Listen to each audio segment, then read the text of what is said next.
Describing people. A deep dive into physical appearance.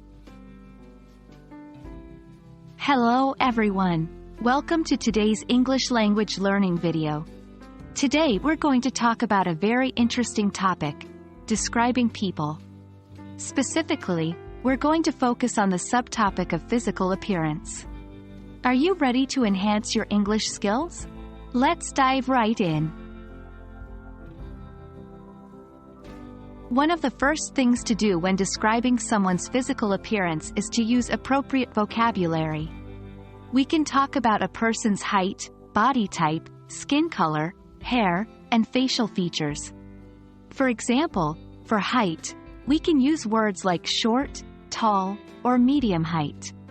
For body type, words like thin, plump, muscular, or curvy could be used. Skin color can be described as fair, pale, tan, dark, and so forth. Hair can be described in terms of color, like blonde, black, brown, gray, or style, like curly, straight, wavy, or bald. Finally, facial features can include the shape and size of the eyes, nose, lips, and so on. Similes and metaphors can make your descriptions more vivid and interesting. A simile is a figure of speech that compares one thing with another thing of a different kind, often introduced with like or as. A metaphor is a word or phrase that is used to make a comparison between two things that aren't alike but have something in common. For example, you could say, "He has hair as black as a raven," which is a simile. Or, "Her eyes are emeralds," is a metaphor.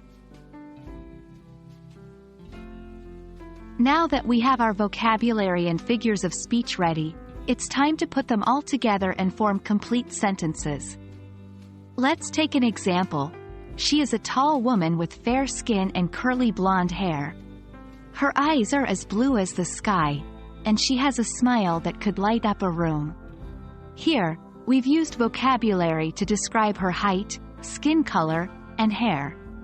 We've used a simile to describe her eyes and a metaphor for her smile. And that wraps up our video on describing people's physical appearances in English. I hope this has been helpful for you and that you're now ready to describe people in English more confidently and creatively. Remember, practice makes perfect, so try to use these new phrases and words as much as possible. Thank you for joining me today, and I'll see you in our next lesson. Happy learning!